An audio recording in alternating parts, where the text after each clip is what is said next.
గమ్మత్తైన పేర్లు 2-3 చెప్పాడు. 25వ సంవత్సరం, 25వ తేదీ, 25వ బ్యాచ్, ఇట్లాగా.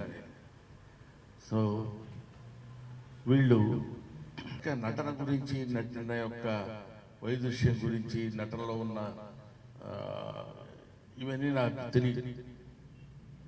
తెలియదని ఎందుకంటున్నానంటే, తెలియకుండానే అది వచ్చేసి ఇప్పుడు సపోజ్ నాకు తాగుబోతు యాక్టింగ్ రాదు, యాక్టింగ్ వచ్చు, తాగడం రాదు.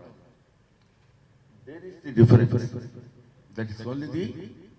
అది మనం చెప్పుకోవాలంటే, మనం తెలుసుకోవాలనేటువంటి విషయం ఏంటంటే, మనకి లేనిది ఉన్నట్టు అది భ్రమింపజేయడమే కదా నటన.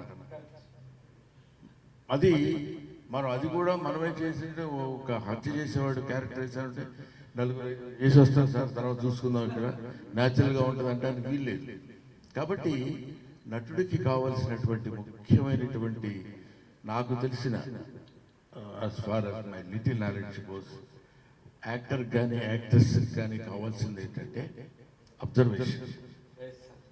అబ్జర్వేషన్ ఉంటే మనకి ఇప్పుడు వీళ్ళు ఇలా బిహేవ్ చేస్తారు, ఇలా బిహేవ్ చేస్తారు, ఇలా బిహేవ్ చేస్తారు అనేది ఒక అవగాహన మనలో రికార్డ్ చేసుకుని ఉండగలిగితే, ఎక్కడైనా ఏదైనా మనం మాట్లాడాలన్నా, ఎక్కడైనా ఏదైనా మనం చేయాలన్నా దాన్ని రిఫ్లెక్ట్ చేస్తే యాజ్ ఇట్ ఈస్గా రెప్లికాలాగా మనం చేయగలిగితే ఆ క్యారెక్టర్ మనకి కళ్ళ ముందు కనిపిస్తుంది.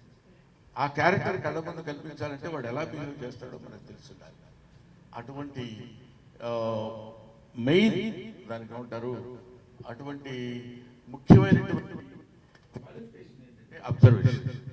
అటువంటి అబ్జర్వేషన్ మీ అందరూ నేర్చుకుని ఏ క్యారెక్టర్ కావాలంటే ఆ క్యారెక్టర్లోకి దాన్ని పరకాయ ప్రవేశం ఉంటాం, అలాగా ఆ క్యారెక్టర్లోకి వెళ్ళి దాన్ని నటింపజేసేటువంటి తర్వాత కొన్ని చిన్న చిన్న పాజెస్ ఎక్కడ ఏం చేసి మీ గురువు గారు మీకు నేర్పుతూనే ఉంటారు.